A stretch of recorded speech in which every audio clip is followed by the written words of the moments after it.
Hello everyone and welcome to my channel dear students.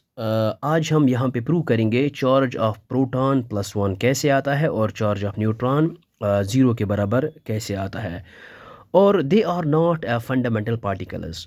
Okay, so why they are not fundamental particles? Because we know that a fundamental particle is one that cannot be broken down into anything smaller.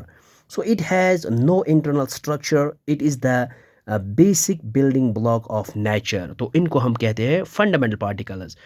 But ये जो neutron and proton है ये fundamental particle है ही नहीं, क्योंकि ये further divide होते हैं।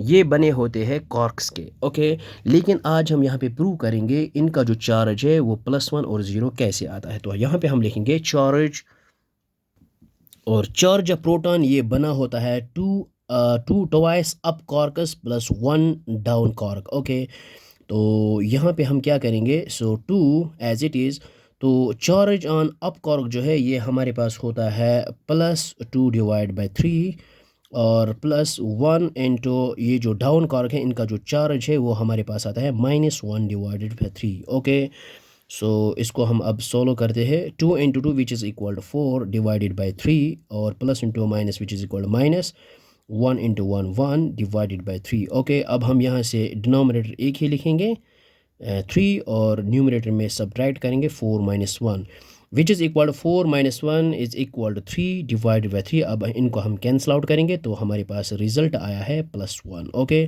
सो charge of proton is equal to +1। Okay, इसी तरह से अब हम यहाँ पे चार्ज ऑफ न्यूट्रॉन यहाँ पे फाइंड आउट करेंगे। तो न्यूट्रॉन जो है वो बना होता है 1 up cork and +2 down quark. Okay, तो यहाँ पे हम इनकी जो चार्ज है वहाँ पे पुट करेंगे। सो अप कॉर्क जो है ये आता है +2/3, और +2 into charge on down cork वो आता है -1/3। ओके, -1/3। ओके, सो इसके बाद हम यहाँ पे 1 × 2 which is equal to /3, plus into minus which is equal to -2 × 1 which is equal to /3। तो ये और ये कैंसिल आउट हो जाएंगे, तो यहाँ पे आया हमारे पास result 0।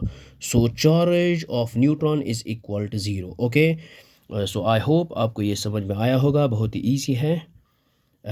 Thanks for watching this video.